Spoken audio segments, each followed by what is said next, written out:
So we have Uncle Iroh, we have Fire Lord Ozai, we have pretty much all of our main cast.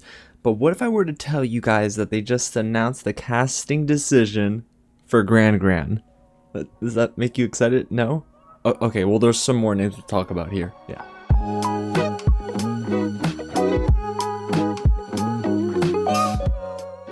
What's going on, everyone? James here with some real news, and I'm so excited, honestly, to talk about Avatar: The Last Airbender on any video, but today in particular because Netflix just announced a new wave of casting announcements for their live-action series on Netflix, Avatar: The Last Airbender. As we know, they're currently filming in Vancouver, but guys, some of these characters that just got announced, it's a big deal. But guys, before we break down the news and talk about each of these actors in these roles, if it is your first time here at the channel, welcome to Real James, where I love talking about news like this all the time, especially Avatar news. So if you don't want to miss out, go ahead and hit the big red button below, subscribe to the channel, tap on that bell, and hit the thumbs up button if you're a fan of Avatar. And if you're excited for this series, you're going to want to kind of hit that bell, because we're going to be talking about so much news as it comes. And man, I need to know in the comments, guys, what do y'all think about the casting for some of these very, very important characters?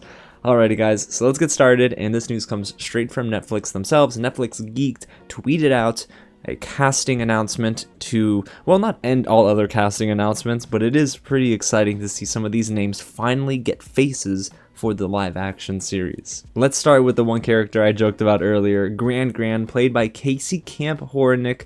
Now, she plays Grandma in the FX series Reservation Dogs, but I don't know much about this actor. To be honest, all these names that I'm about to read off, I don't really know anything about them specifically, but it is pretty cool that they're casting either legacy actors that have been in Hollywood for a little while now, and then some unknowns for some major characters. And let's move right along to Avatar Kyoshi. Yes, Avatar Kyoshi is confirmed now for the live action series. Whether that means season 1 or it means season 2 and beyond, it probably does mean season 1. I'm just going to assume we're seeing all these characters in season 1. It is exciting. So the actor that they cast is Yvonne Chapman. Now, she's featured in the CW series Kung Fu. She played a small role in the 100 too, it sounds like, but it's nothing that fans outside of the 100 circle will really know about all too much. However, it is exciting to hear the fact that we will get Avatar Kyoshi here. And next up is Yukari, played by Tamlin Domita. She plays Kumiko in Cobra Kai, and that's on Netflix as well, so she's not really going too far out of the Netflix ecosystem. However, she's been featured in several TV series and movies. I think The Day After Tomorrow was one of her acting credits on IMDb, so it's very interesting to see that we're getting an actor that has been in Hollywood for a minute now that's joining this live action cast. And then we have Suki, and I'm so excited if we do end up getting a decent amount of Suki in season 1, but she's played by Maria Zhang, and Maria Zhang has been featured in the comedy web series Work in Progress, but outside of that, not too much. So that's one of the freshest faces of this entire bunch, but the absolute freshest face is the actress who plays Azula. Yes, Azula has been confirmed. We're probably getting Azula at the end of season 1. We're not going to be getting too much Azula in season 1, I'd imagine, but she's being played by Elizabeth Yu, and Elizabeth Yu is apparently a very fresh face on the scene. I went on her IMDb, and there's only one acting credit currently attached to her name, which is the untitled Ray Romano film.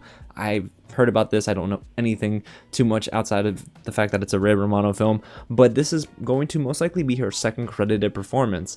But I like that. I like that they casted somebody who is relatively unknown to a mainstream audience. That was my prediction, that they would go this route, that they wouldn't cast anyone that kind of has been in a ton of projects for the character of Azula. Now, when it comes to Boomy and some of those other characters, I don't know who they'll cast there. Maybe they do throw a bone to a very high-profile A-list actor in a sense.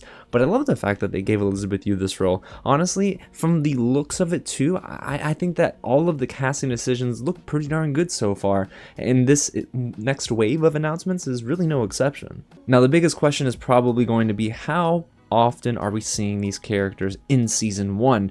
Now, since they're filming currently in Vancouver, I'd imagine they have a plan. You have to have a plan already in place. So we're probably going to get a decent amount of Azula at the end of book 1. That would be my guess, but we'll probably get a good chunk of Suki. Avatar Kyoshi maybe just makes an appearance every now and then, but then Gran Gran, that'll be interesting. And maybe Gran Gran we see a lot of in the first couple of episodes.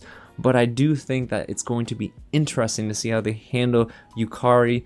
I don't know, guys. This is going to be so cool because there's a lot of big names and a lot of relatively up-and-coming names for this cast. So I love the fact that they are diversifying the talent, and it seems like, of course, that we're going to be getting more and more announcements as we enter 2022. So when we do, guys, you're not going to want to miss out. Again, go ahead and hit the big red button below, subscribe to the channel, and tap on that bell. Hit the thumbs up button if you're a fan of this casting news, because that's literally all the news we got from Netflix this morning. Oh, and if you haven't already, go ahead and get loud down below in the comments and let me know how you feel about each of these castings. Are you happy with it, or did you want to see maybe some more relatively known names?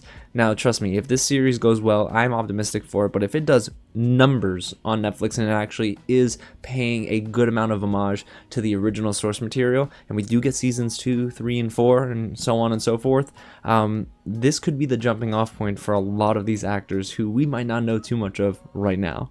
Alrighty, guys, again, thanks so much for watching, and I'll catch you at the next screening. Ooh, who's next? Who's Cabbage Man? Who is playing Cabbage Man? I need to know. I'm sorry.